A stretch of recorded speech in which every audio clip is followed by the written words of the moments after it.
ਜ਼ਮਾਨਾ ਕਲਯੁਗ ਦਾ ਕਹਿੰਦੇ ਹਨ। ਕਲਯੁਗ ਭਾਵੇਂ ਸਮੇਂ ਦੀ ਵੰਡ ਸਿਆਣਿਆਂ ਪੁਰਸ਼ਾਂ ਨੇ 4 ਹਿੱਸਿਆਂ ਵਿੱਚ ਕੀਤੀ ਹੈ, ਜਿਹਨੂੰ ਸਤਯੁਗ, ਤ੍ਰੇਤਾ, ਦੁਆਪਰ ਤੇ ਕਲਯੁਗ ਕਿਹਾ ਜਾਂਦਾ ਹੈ। ਸਤਯੁਗ ਦੇ ਵਿੱਚ ਵੱਡੀਆਂ ਲੰਮੀਆਂ ਉਮਰਾਂ ਹੁੰਦੀਆਂ, ਜ਼ਿਆਦਾ ਲੋਕੀ ਸਤਵਾਦੀ ਹੁੰਦੇ। ਤ੍ਰੇਤੇ ਯੁੱਗ ਦੇ ਵਿੱਚ 10,000 ਵਰਸ ਉਮਰ ਰਹੀ, ਦੁਆਪਰ ਦੇ ਵਿੱਚ 1000 ਵਰਾ, ਕਲਯੁਗ ਦੀ ਉਮਰ 100 ਸਾਲ ਦੀ ਦੱਸੀ। ਉਸ ਦਾ ਐਸਟੀਮੇਟ ਜਦਕਿ ਕਲਯੁਗ ਨੂੰ 5-6 ਦੇ ਦਰਮਿਆਨ ਚੱਲ ਰਿਹਾ ਹੈ, ਘਟ ਗਿਆ। ਆਚਾਰ, ਆਹਾਰ, ਵਿਵਹਾਰ ਇਹਨਾਂ ਦੀ ਦ੍ਰਿਸ਼ਟੀ 'ਚ ਫਰਕ ਪੈ ਗਿਆ, ਕਿਉਂਕਿ ਜਿਸਮ ਨੂੰ पूरा अरोग और पूरे तरीके से रख के इतनी आयु इंसान भुगत सकता है। ऐसे में आचार, आहार, विवहार सारे च फर्क पैन करके उम्र 100 साल नालों भी बहुत घट गई। 100 साल की आयु नहीं रहेगी। इस समय दे जन्म लेने वाले जेड़े हैं उन्हों की उम्र का एस्टीमेट 50-60 के दरम्यान का। तो छोटी छोटी उम्र, शरीर भी उतने नरोए, बली, तकड़े, ताकतवर नहीं। पहले समय के जिंगियां लोग तपस्या दियां चालां चल सकते सन। इस समय के विच ना दिमाग चल सकन, ना शरीर चल सकन, रोगग्रस्त, कमजोरे और मन दे मैले। इसी समय के वास्ते अपने आप निरंकार ने गुरु नानक रूप में प्रगट किया। इस समय का सौखा जा साधन आपने दसिया। कलयुग दे विच जिस दे विच कला कलेश की ही प्रधानता है, नाम दा सिमरन और हरि का कीर्तन, इस द्वारा ही जीव का उद्धार दस्या है। जस उन्होंने युगों का धर्म है, कल में कीर्त हर नामा, युग युग अपना धर्म है, शोध देखो वेद पुराना। तांते कलू काल दे विच नाम की महत्ता यूं फरमान किया। कलू आयो रे हरि नाम बीज लो, कलू आयो रे हरि नाम बीज लो।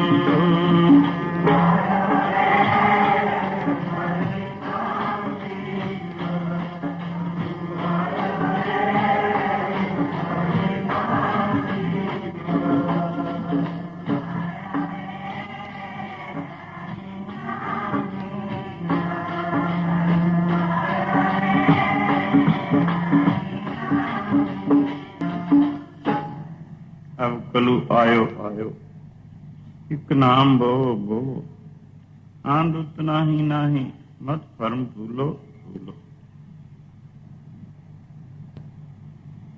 जिस वक्त द्वापर युग का अखीर आया, कोई थोड़ा जा समा इस युग का रहिंदा सी। साडे हिंदुस्तान में पांडवां दा राज सी, युधिष्ठिर चक्रवर्ती राजा सी। ये 5 भरा सन, राजे पंडु के पुत्र युधिष्ठिर, भीम, अर्जुन, नकुल, सहदेव। वड्डा युधिष्ठिर राजा सी। 5 भरा रल मिल के राजकाज दे विच हिस्सा लेंदे सन, पूरा पूरा इंसाफ करते, पब्लिक नूं सुख दिंदे सन। जो राजा का फर्ज है, राजे चुली न्याय की। स्वयं ये उसी समय दे विच द्वापर दे अवतार कृष्ण भगवान हुए हैं। 16 कला अवतार बने हैं विष्णु का, उन्हों का भी अवतार होया। परमार्थ रिश्ते वालों ये 5 भरा उन्हों दे भगत सन। ਭਰਾ ਸਨ। ਦੁਨਿਆਵੀ ਰਿਸ਼ਤੇ ਵੱਲੋਂ ਆਪਸ ਵਿੱਚ ਹੀ ਇਹ ਮਾਮੇ ਫੁੱਫੇ ਦੇ ਪੁੱਤਰ ਭਰਾ ਹੀ ਲੱਗਦੇ ਸਨ। ਇਸ ਤਰੀਕੇ ਫਿਰ ਅੱਜ ਇਹ ਪੰਜੇ ਭਰਾ ਭਗਵਾਨ ਕ੍ਰਿਸ਼ਨ ਨੂੰ ਮਿਲਣ ਵਾਸਤੇ ਗਏ, ਨਮਸਕਾਰ ਕੀਤੀ, ਬੈਠ ਗਏ।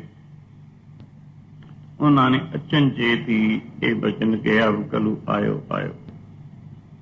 ਇਹ ਬਚਨ ਕ੍ਰਿਸ਼ਨ ਭਗਵਾਨ ਨੇ 2-3 ਦਫਾ ਕਿਹਾ। ਯੁਧਿਸ਼ਠਰ ਵੱਡਾ ਭਰਾ ਸੀ ਔਰ ਰਾਜ ਤਖਤ ਦਾ ਮਾਲਕ ਵੀ ਸੀ। ਉਸਨੇ ਦੋਵੇਂ ਹੱਥ ਜੋੜ ਕੇ ਪ੍ਰਾਰਥਨਾ ਕੀਤੀ, ਪ੍ਰਭੂ ਭਗਵਾਨ कैसे जानिए कलयुग आ गया। कृष्ण जी कहने लगे द्वापर खत्म होने वाला है, कलयुग ने अपने पैर दुनिया में आ पाए हैं। फिर युधिष्ठिर ने पूछा कलयुग के की लक्षण हैं, किवें पछाणीए किवें जानिया जावे कलयुग है।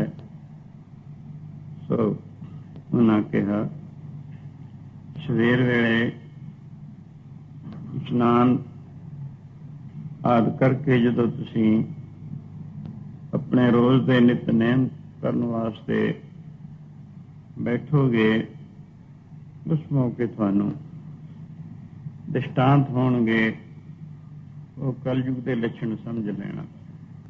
ये पंजे भरा परमार्थक और धार्मिक बंदे होने करके पहले इशनान आदि करके नितनेम करके फिर राजकाज विच प्रवृत्त होंदे सन, वैसे नहीं। सो भगवान कृष्ण ने इन्होंने एक कहा सी, जदों तुसीं सवेरे इशनान करके अपने भजन वास्ते बैठोगे, उस मौके तुहानूं कुछ न कुछ दृष्टांत होणगे, नजर आएगा। वो तुसीं कलयुग के लक्षण समझ लेना। इन्होंने कलयुग के लक्षण पूछे सी। सो इसी तरह अज सवेरे उठ के सौज दातन कुरला करके इशनान करके अपने अपने आसना ते आसजे चौंकड़ा लगा के बैठ गए। नेत्र मीट के अपनी सुरत में अपने ख्याल रोज के सुभाव के मुताबिक जिथे रोज टकाउंदे सन, प्रभु के ध्यान दे विच टकाउण की कोशिश की, लेकिन अज किसी का भी ख्याल नहीं जमता, किसी का भी मन इकागर नहीं होंदा। किसी ने कुछ दींदा है, किसी ने कुछ दींदा है। युधिष्ठिर नूं एक हंस दिसिया सफेद रंग का, जिसदे एक खंभ ते पुराण, एक ते कुरान। बड़ा भारा पहाड़, ਉਹਦੇ ਉੱਪਰੋਂ ਹਜ਼ਾਰਾਂ ਮਣ ਦਾ ਪੱਥਰ ਉੱਡਦਾ ਦੇਖਿਆ। बड़े बड़े केलों चील लियार आदि दरख्त जो कि पहाड़ी इलाके ਹੁੰਦੇ ਹਨ, ਉਹਨਾਂ ਨੂੰ ਭੰਦਾ ਤੋੜਦਾ ਚਰਿਆ ਆ ਰਿਹਾ ਹੈ। ਕੋਈ ਦਰਖਤ ਉਸ ਨੂੰ ਰੋਕਣ ਨੂੰ ਸਮਰੱਥ ਨਾ ਹੋ ਸਕਿਆ। ਅਖੀਰ ਇੱਕ ਸੂਖਮ ਤੀਲਾ ਘਾਹ ਦਾ, ਮਾਮੂਲੀ ਫੰਡਾ ਘਾਹ ਦਾ, ਉਹਦੇ ਆਸਰੇ ਉਹ ਹਜ਼ਾਰਾਂ ਮਣ ਦਾ ਪੱਥਰ ਰੁਕ ਗਿਆ। ਇਹ ਪੰਜਾਂ ਨੇ ਅਲੱਗ-ਅਲੱਗ ਦ੍ਰਿਸ਼ਟਾਂਤ ਦੇਖੇ, ਪਰ ਸਮਝ ਕੁਛ ਨਾ ਪੈ ਸਕੀ। ਕਿਹਾ ਸੀ ਤੁਹਾਨੂੰ ਦ੍ਰਿਸ਼ਟਾਂਤ ਹੋਣਗੇ, ਉਹ ਕਲਯੁਗ ਦੇ ਲੱਛਣ ਹੋਣਗੇ, ਪਰ ਇਹਨਾਂ ਨੂੰ ਇਸ ਗੱਲ ਦੀ ਸਮਝ ਕੁਛ ਨਾ ਪਈ। ਕਲੂ ਆਇਓ ਰੇ ਹਰੀ ਨਾਮ ਬੀਜ ਲੋ, ਕਲੂ ਆਇਓ ਰੇ ਹਰੀ ਨਾਮ ਬੀਜ ਲੋ।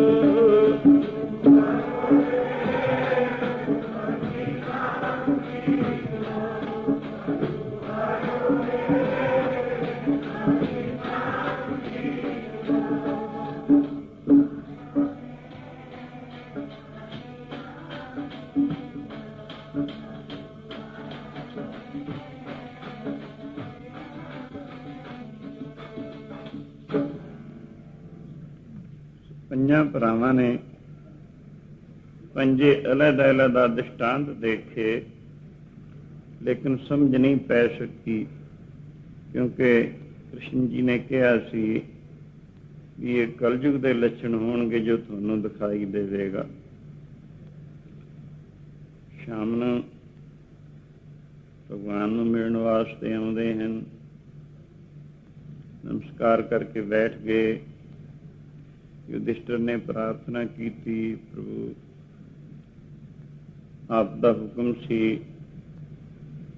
भजन वेले कुछ दृष्टांत होणगे जो कि कलुकाल के लक्षण ਹੋਣਗੇ, ਪਰ ਸਾਨੂੰ ਸਮਝ ਕੁਛ ਨਹੀਂ ਪਈ। ਕਿਰਪਾ ਕਰਕੇ ਇਹਨਾਂ ਦਾ ਨਿਰਣਾ ਕਰਕੇ ਸਾਨੂੰ ਸਮਝਾ ਦਿਓ, ਬੜੀ ਮਿਹਰਬਾਨੀ ਹੋਵੇਗੀ। ਸੋ ਜਦੋਂ ਇਹ ਯੁਧਿਸ਼ਟਰ ਨੇ ਪ੍ਰਾਰਥਨਾ ਕੀਤੀ, ਉਸ ਮੌਕੇ ਕ੍ਰਿਸ਼ਨ ਜੀ ਕਹਿਣ ਲੱਗੇ ਆਪਣਾ ਆਪਣਾ ਦ੍ਰਿਸ਼ਟਾਂਤ ਦੱਸੋ, ਤਾਂ ਕਿ ਤੁਹਾਨੂੰ ਉਹਨਾਂ ਦਾ ਨਿਰਣਾ ਕਰਕੇ ਦੱਸ ਦਿੱਤਾ ਜਾਏ। ਪਹਿਲੇ ਯੁਧਿਸ਼ਟਰ ਕਹਿਣ ਲੱਗਾ, ਜਿਸ ਵਕਤ ਮੈਂ ਆਪਣੇ ਆਸਣ ਤੇ ਬੈਠਾ ਚੌਂਕੜਾ ਲਗਾ ਕੇ ਆਪਣੇ ਖਿਆਲ ਨੂੰ ਬਾਹਰੋਂ ਸੰਕੋਚ ਕੇ ਰੋਜ਼ ਦੇ ਸੁਭਾਅ ਦੇ ਮੁਤਾਬਕ ਪ੍ਰਭੂ ਧਿਆਨ ਸਿਮਰਨ ਵਿੱਚ ਜੋੜਨ ਲੱਗਾ।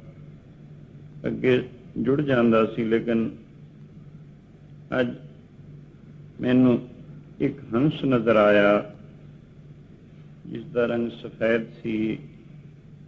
ਇੱਕ ਖੰਭ ਤੇ ਪੁਰਾਣ, ਇੱਕ ਤੇ ਪੁਰਾਣ, ਔਰ ਉਹ ਹੰਸ ਕੀੜੇ ਮਾਰ ਮਾਰ ਖਾਂਦਾ ਸੀ।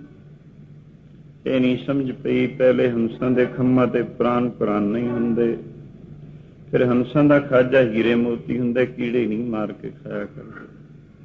ਇਹ ਕਿਰਪਾ ਕਰਕੇ ਸਮਝਾਓ। ਕ੍ਰਿਸ਼ਨ ਜੀ ਕਹਿਣ ਲੱਗੇ, ਇਹ ਕਲਯੁਗ ਦਾ ਹੀ ਲੱਛਣ ਹੈ। ਕਲਯੁਗ ਦੇ ਵਿੱਚ ਪੁਰਾਣਾ ਵਾਚਣ ਵਾਲੇ ਔਰ ਪੁਰਾਣਾ ਵਾਚਣ ਵਾਲੇ ਮਤ ਮਤਾਂਤਰਾਂ ਦੇ ਵਿਦਵਾਨਾਂ ਵਾਲੇ ਇਸ਼ਾਰਾ। ਸੋ ਉਹ ਜੋ ਪੁਰਾਣਾ ਵਿੱਚ ਕਥਨ ਕੀਤਾ ਹੈ, ਦੋ ਕਿਸਮ ਦੇ ਕਰਤੱਵ ਦੱਸੇ ਹਨ, ਇੱਕ ਤਿਆਗਣ ਯੋਗ, ਇੱਕ ਗ੍ਰਹਿਣ ਕਰਨ ਯੋਗ। ਜਿਹੜੇ ਕਰਮ ਦੁਖਦਾਈ ਹਨ, ਜਿਨ੍ਹਾਂ ਦਾ ਫਲ ਦੁੱਖ ਹੈ, ਇੱਥੇ ਉੱਥੇ ਉਹਨਾਂ ਦੇ ਪਰਿਤਿਆਗ ਦੇ ਵਾਸਤੇ ਪ੍ਰੇਰਨਾ ਕੀਤੀ ਹੈ। ਜਿਨ੍ਹਾਂ ਕਰਮਾਂ ਦਾ ਫਲ ਸੁਖ ਹੈ ਦੁਨੀ ਜਹਾਨੀ, ਉਹਨਾਂ ਕਰਮਾਂ ਨੂੰ ਕਰਨ ਦੀ ਪ੍ਰੇਰਨਾ ਕੀਤੀ ਹੈ। ਸੋ ਇਸ ਕਰਕੇ ਕਲਯੁਗ ਕਾਲ ਦੇ ਜ਼ਮਾਨੇ ਦੇ ਪੁਰਾਣਾ ਆਦਿ ਵਾਚਣ ਵਾਲੇ ਵਿਦਵਾਨਾਂ ਵਾਲੇ ਇਸ਼ਾਰਾ ਵੀ ਜੋ ਉਹਨਾਂ ਵਿੱਚ ਕਥਨ ਕੀਤਾ ਹੈ, ਉਹਨਾਂ ਦੇ ਅਨੁਸਾਰ ਨਹੀਂ ਚੱਲਿਆ ਕਰਨਗੇ, ਬਲਕਿ ਆਪਣੀ ਕਾਰਵਾਈ ਉਲਟ ਹੋਏਗੀ। ਉਹਨਾਂ ਨੇ ਇਹ ਕਲਯੁਗ ਕਾਲ ਦੇ ਲੱਛਣ ਸਮਝ ਲੈਣਾ। ਕਲਯੁਗ ਦੇ ਵਿੱਚ ਦੂਸਰੇ ਭੀਮਸੈਨ ਨੂੰ ਪੁੱਛਿਆ ਗਿਆ, ਉਹ ਕਹਿੰਦਾ ਮੈਂ ਇੱਕ ਹਾਥੀ ਦੇਖਿਆ, ਦੋ ਸੁੰਡਾਂ ਵਾਲਾ, ਇੱਕ ਦਿਨ ਘਾਹ ਖਾਂਦਾ ਸੀ, ਇੱਕ ਦਿਨ ਮਾਂਸ ਖਾਂਦਾ ਸੀ। ਹਾਥੀ ਦੇ ਦੋ ਸੁੰਡਾਂ ਨਹੀਂ ਹੁੰਦੀਆਂ, ਇੱਕ ਸੁੰਡ ਹੋਇਆ ਕਰਦੀ ਹੈ। ਕ੍ਰਿਸ਼ਨ ਜੀ ਕਹਿਣਗੇ ਠੀਕ ਹੈ, ਦਰਅਸਲ ਤੈਨੂੰ ਇਸ ਬਹਾਨੇ ਕਲਯੁਗ ਦੇ ਕੁਛ ਲੱਛਣ ਦੱਸੇ ਗਏ ਹਨ। ਕਲਯੁਗ ਦੇ ਵਿੱਚ ਨਿਆਂਕਾਰੀ, ਨਿਆਂ ਤੇ ਬਿਠਾਏ ਹੋਏ ਜਿਹੜੇ ਲੋਕ ਹਨ, ਰਾਜਾ ਲੋਕ ਕਹਿ ਲਓ, ਨਿਆਂਕਾਰੀ ਕਹਿ ਲਓ, ਸੋ ਉਹਨਾਂ ਦਾ ਫਰਜ਼ ਪ੍ਰਜਾ ਨੂੰ ਸੁਖ ਦੇਣਾ ਹੋਇਆ ਕਰਦਾ। ਪਰ ਕਲਯੁਗ ਦੇ ਵਿੱਚ ਐਸਾ ਹੋਵੇਗਾ, ਉਹ ਸੱਚੇ ਝੂਠੇ ਦੋਨੋਂ ਤੋਂ ਵੱਡੀਆਂ ਲੈ ਕੇ ਕੰਮ ਕੁਛ ਨਹੀਂ ਕਰਿਆ ਕਰਨਗੇ। ਇਹ ਕਲਯੁਗ ਦਾ ਵਰਤਾਰਾ ਹੋਏਗਾ, ਪਬਲਿਕ ਦੁਖੀ ਹੋ ਜਾਏਗੀ, ਇਨਸਾਫ ਨਹੀਂ ਮਿਲਿਆ ਕਰੇਗਾ। ਸੋ ਤੀਸਰੇ ਅਰਜਨ ਨੂੰ ਪੁੱਛਿਆ, ਤੂੰ ਦੱਸ। ਅਰਜਨ ਕਹਿਣ ਲੱਗਾ, ਮੈਂ ਇੱਕ ਗਊ ਦੇਖੀ ਜੋ ਆਪਣੀ ਵੱਛੀ ਨੂੰ ਚੁੰਗੀ ਜਾਂਦੀ ਸੀ। ਉਲਟ ਗੱਲ, ਚੁੰਗਣਾ ਵੱਛੀ ਨੇ ਗਾਂ ਨੂੰ ਸੀ। ਕਹਿਣ ਲੱਗੇ ਹਾਂ, ਇਹ ਕਲਯੁਗ ਦਾ ਦ੍ਰਿਸ਼ਟਾਂਤ ਹੈ। ਕਲਯੁਗ ਦੇ ਸਮੇਂ ਦੇ ਵਿੱਚ ਜੋ ਲੋਕ ਲੜਕੀਆਂ ਦਾ ਪੈਸਾ ਲੈ ਕੇ ਖਾਇਆ ਕਰਨਗੇ, ਉਲਟਾ ਜਿਹੜਾ ਉਹਨਾਂ ਨੂੰ ਕੁਛ ਦੇਣਾ ਬਣਦਾ ਹੈ। ਜਾਂ ਵਕਤ ਅੱਜ ਕੱਲ੍ਹ ਲੋਕੀ ਲੜਕਿਆਂ ਦਾ ਪੈਸਾ ਵੀ ਲੈ ਕੇ ਖਾਇਆ ਕਰਨਗੇ, ਪਹਿਲੇ ਮੰਗਿਆ ਕਰਨਗੇ ਕੀ ਦਿੰਦੇ। ਇਸ ਦਾ ਨਤੀਜਾ ਦੁਖੀ ਹੋਣਾ ਹੈ। ਇਸ ਕਰਕੇ ਇਹ ਵੀ ਕਲਯੁਗ ਦਾ ਲੱਛਣ ਹੀ ਹੋਏਗਾ। ਚੌਥੇ ਨਕਲ ਕਹਿਣ ਲੱਗਾ, ਮੈਂ ਤਿੰਨ ਖੂਹ ਦੇਖੇ ਮਤਵਾਤਰ, ਵਿਚਾਲੜਾ ਸੁੱਕਾ, ਦੋ ਲਾਂਭਿਆਂ ਵਿੱਚ ਪਾਣੀ ਵੱਲ ਦੀ ਧਾਰਾ ਇੱਕ ਦੂਜੇ ਨਾਲ ਤਾਲੁਕ ਰੱਖਦੀ ਹੈ, ਵਿਚਾਲੜਾ ਸੁੱਕੇ ਦਾ ਸੁੱਕਾ। ਇਹ ਕਿਰਪਾ ਕਰਕੇ ਦੱਸੋ। ਕਹਿਣ ਲੱਗੇ ਹਾਂ, ਇਹ ਵੀ ਕਲਯੁਗ ਦੇ ਲੱਛਣ ਹਨ। ਕਲਯੁਗ ਕਾਲ ਦੇ ਵਿੱਚ ਲੋਕੀ ਨਜ਼ਦੀਕੀਆਂ ਨਾਲੋਂ ਹਿਤ ਮੋਹ ਤੋੜ ਕੇ ਦੂਰ ਇਹਨਾਂ ਦਾ ਹਿਤ ਮੋਹ ਹੋਇਆ ਕਰੇਗਾ। ਇਸ ਕਰਕੇ ਧਨ ਦੌਲਤ ਦਾ ਹੀ ਪਿਆਰ ਰਹਿ ਜਾਏਗਾ। ਇਸਤਰੀ ਪੁਰਖੇ ਦਾਮਿਤ ਭਾਵੇਂ ਆਏ ਕਿਥਾਂ ਹੂੰ ਜਾਹੀ, ਇਹ ਕਲਯੁਗ ਦੇ ਲੱਛਣ ਹੋਣਗੇ। ਪੰਜਵੇਂ ਸਹਿਦੇਵ ਕਹਿਣ ਲੱਗਿਆ, ਮੈਂ ਇੱਕ ਪਹਾੜ ਤੋਂ ਹਜ਼ਾਰਾਂ ਮਣ ਦਾ ਪੱਥਰ ਉੱਡਦਾ ਦੇਖਿਆ, ਬੜੇ ਬੜੇ ਕੇਲੋਂ ਚੀਲ ਲਿਆੜਾ ਦੇ ਦਰਖਤਾਂ ਨੂੰ ਭੰਦਾ ਤੋੜਦਾ ਚਲਾ ਰਿਹਾ ਹੈ। ਕੋਈ ਵੀ ਦਰਖਤ ਉਸ ਨੂੰ ਰੋਕਣ ਨੂੰ ਸਮਰੱਥ ਨਾ ਹੋ ਸਕਿਆ। ਅਖੀਰ ਸੂਖਮ ਤੀਲਾ ਘਾਹ ਦਾ ਆ ਗਿਆ, ਜਿਸ ਦੇ ਆਸਰੇ ਉਹ ਹਜ਼ਾਰਾਂ ਮਣ ਦਾ ਪੱਥਰ ਠੱਲਿਆ ਗਿਆ। ਉਸ ਸੂਖਮ ਤੀਲੇ ਘਾਹ ਦੇ ਨੂੰ ਤੋੜਨ ਨੂੰ ਸਮਰੱਥ ਨਾ ਹੋ ਸਕਿਆ।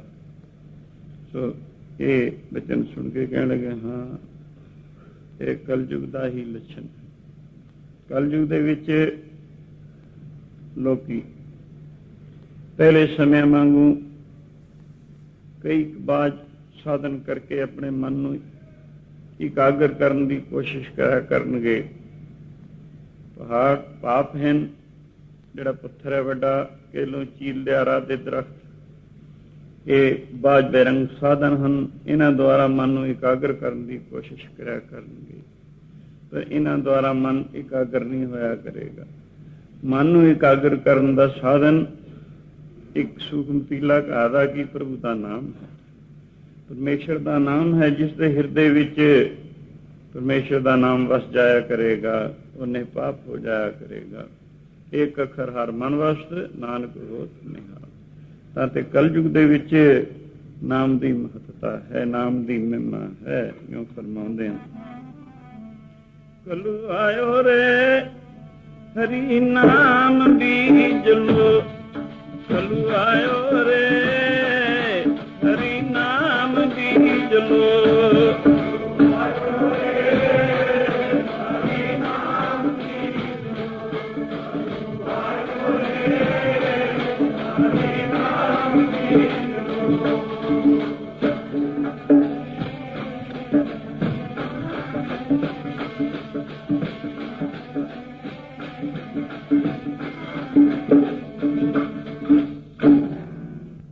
ਨਾਮ ਜਪਾਉਣ ਵਾਸਤੇ ਗੁਰੂ ਨਾਨਕ ਅਵਤਾਰ ਹੋਇਆ, ਸੰਤ ਅਵਤਾਰ ਹੋਏ।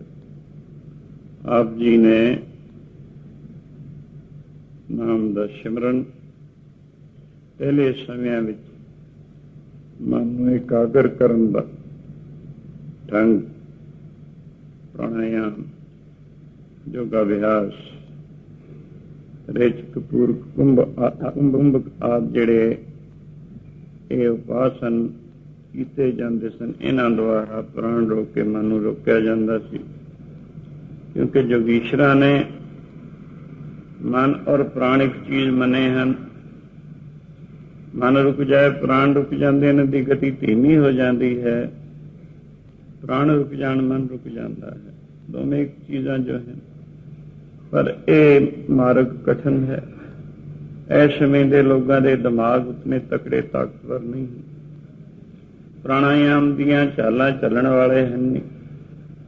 ਗੁਰੂ ਨਾਨਕ ਜੀ ਨੇ ਨਾਮ ਦੀ ਥਿਉਰੀ, ਨਾਮ ਸਿਮਰਨ ਦਾ ਮਾਰਗ, ਸੌਖਾ ਮਾਰਗ, ਜਿਸ ਦੇ ਆਸਰੇ ਨਾਮ ਤੇ ਸਵਾਰ ਕਰਕੇ ਸੁਰਤ ਨੂੰ ਉਸੀ ਥਾਂ ਲਿਜਾਇਆ ਜਾਂਦਾ ਹੈ ਜਿੱਥੇ ਪ੍ਰਾਣਾਯਾਮੀ ਪਹੁੰਚਦੇ ਨੇ, ਉਦੋਂ ਵਿੱਚ ਚੱਲ ਜਾਇਆ ਜਾਂਦਾ।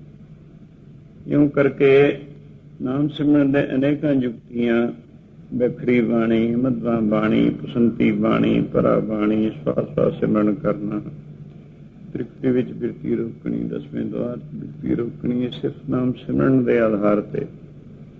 ਪ੍ਰਾਣਾਯਾਮ ਜੇ ਕੋਈ ਕਰੇ, ਇਸ ਸਮੇਂ ਦੇ ਪਹਿਲੇ ਤੇ ਦਿਮਾਗ ਹੀ ਨਹੀਂ ਚਾਲ ਚੱਲਦੇ, ਨਾ ਸਰੀਰ ਉਤਨੇ ਤਕੜੇ ਹਨ, ਨਾ ਦਿਮਾਗ ਉਤਨੇ ਤਕੜੇ ਹਨ। ਖੁਰਾਕਾਂ, ਆਚਾਰ, ਆਹਾਰ ਵਿਵਹਾਰ ਦੀ ਦ੍ਰਿਸ਼ਟੀ ਨਾ ਹੋਣ ਦਾ ਕਾਰਨ ਹੈ ਥੋੜੀ ਜਿਹੀ ਖੇਚਲ ਕਰਕੇ ਦਿਮਾਗ ਦੀ ਸਿਰ ਫੜ ਬਹਿੰਦੇ ਹਨ। ਅਤੇ ਕਿਹਨੇ ਭਲਾ ਮੰਨ ਲਓ ਥੋੜੀ ਦੇਰ ਵਾਸਤੇ 1000 ਆਦਮੀ ਪ੍ਰਾਣਾਯਾਮ ਕਰਨ ਲੱਗ ਜਾਵੇ, ਉਹਨੂੰ ਕਰਾਉਣ ਵਾਲਾ ਵੀ ਕੋਈ ਕਾਮਲ ਉਸਤਾਦ ਹੋਵੇ, ਹੋ ਸਕਦਾ ਇੱਕ ਅੱਧਾ ਅਰੋਗ ਰਹਿ ਜਾਏ, ਬਾਕੀ ਸਭ ਰੋਗੀ ਹੋ ਜਾਣ। ਰੋਗੀ ਦੀ ਜ਼ਿੰਦਗੀ ਕਿਆ ਹੈ? ਨਰਕ ਹੈ। ਸੋ ਸੋ ਇਸ ਵਾਸਤੇ ਗੁਰੂ ਜੀ ਨੇ ਇਸ ਨੂੰ ਪਸੰਦ ਨਹੀਂ ਕੀਤਾ। ਬਾਰ-ਬਾਰ ਸਿੱਧਾਂ ਦੇ ਨਾਲ ਚਰਚਾ ਕਰਦੇ ਹਾਂ ਗੁਰੂ ਜੀ ਨੇ ਫਰਮਾਇਆ ਸੀ ਇਸ ਸਮੇਂ ਦੇ ਵਿੱਚ ਪ੍ਰਾਣਾਯਾਮ ਦਾ ਮਾਰਗ ਨਹੀਂ। ਇਸ ਸਮੇਂ ਦੇ ਲੋਕਾਂ ਦੇ ਦਿਮਾਗ ਪ੍ਰਾਣਾਯਾਮ ਦੀ ਚਾਲ ਚੱਲਣ ਵਾਲੇ ਨਹੀਂ। ਅਸੀਂ ਤਾਂ ਸਿਮਰਨ ਦਾ ਮਾਰਗ ਕਲਯੁਗ ਨਾਨਕ ਨਾਮ ਸੁਖਾਲਾ ਇਹ ਮਾਰਗ ਚਲਾਉਣਾ ਹੈ ਜਿਸ ਦੇ ਆਸਰੇ ਜੀਵਾਂ ਦੀ ਕਲਿਆਣ ਹੋਵੇ ਔਰ ਸਾਰੇ ਕਰ ਸਕਣ। ਤਾਂ ਤੇ ਗੁਰੂ ਜੀ ਨੇ ਇਹ ਮਾਰਗ ਚਲਾ ਨਾਮ ਔਰ ਨਾਮ ਦਾ ਕੀਰਤਨ ਸਿਮਰਨ ਦੇ ਆਸਰੇ ਵਿਅਕਤੀ ਨੂੰ ਅੰਮ੍ਰਿਤ ਕਰਨਾ। ਕੀਰਤਨ ਦੇ ਵਿੱਚ ਸੁਰਤ ਨੂੰ ਜੋੜਨਾ, ਹਰੀ ਕੀਰਤਨ ਦੇ ਵਿੱਚ ਸੁਰਤ ਨੂੰ ਜੋੜ ਕੇ ਸਿਮਰਨ ਦਾ ਹਰੀ ਬਣਾਉਣਾ। ਇਉਂ ਦੱਸਿਆ ਕੀਰਤਨ ਪ੍ਰਧਾਨਾ ਕਲਯੁਗ ਮੈਂ, ਕੀਰਤਨ ਪ੍ਰਧਾਨਾ ਕਲਯੁਗ ਮੈਂ।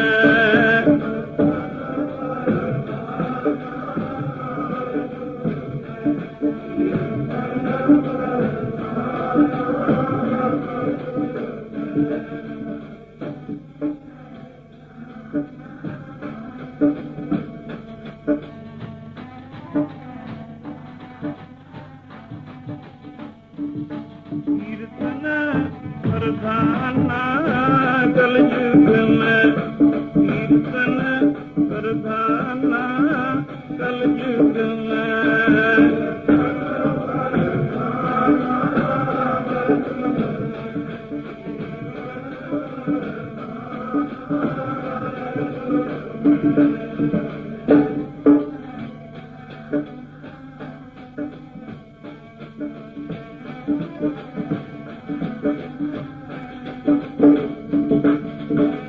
ਗੁਰਮੁਖ ਜਪੀਏ ਲਾਏ ਧਿਆਨਾ, ਗੁਰਮੁਖ ਜਪੀਏ ਲਾਏ ਧਿਆਨਾ।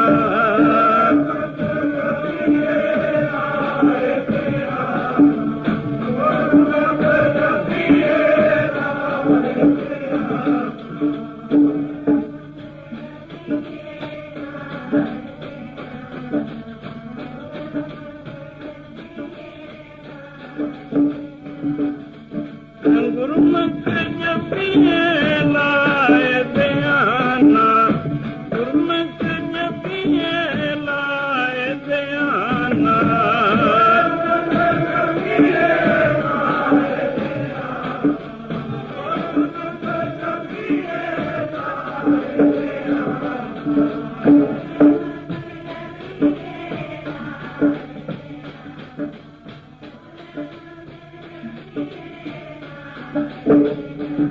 ਕੀਰਤਨ ਪ੍ਰਧਾਨਾ ਕਲਯੁਗ ਮੈਂ, ਕੀਰਤਨ ਪ੍ਰਧਾਨਾ ਕਲਯੁਗ ਮੈਂ।